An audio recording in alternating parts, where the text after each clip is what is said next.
এই দেখো, এ হচ্ছে ডল। এর মনটা আজ খুবই ভালো। বাড়ির উঠোনে বসে গিটার বাজাচ্ছে।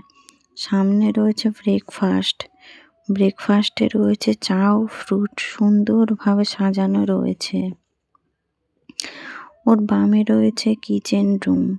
কিচেনে রয়েছে গ্যাস সিলিন্ডার, ওভেন, ঝুড়িতে বাসনপত্র, হাঁড়িতে রয়েছে রান্না করার খাবার, রুটি করার পিঁড়ে, বেলুনি, একটা টেবিল ফ্যান, ছাতা।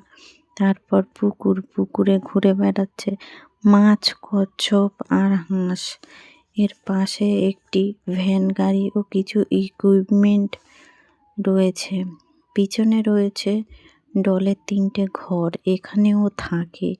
এগুলোই এর সংসার। রোজ সকালে উঠে গিটার বাজিয়ে গান করে, তারপর ব্রেকফাস্ট করে। এই ছিল আমার মেয়ের সঙ্গে আমার আজকের খেলা।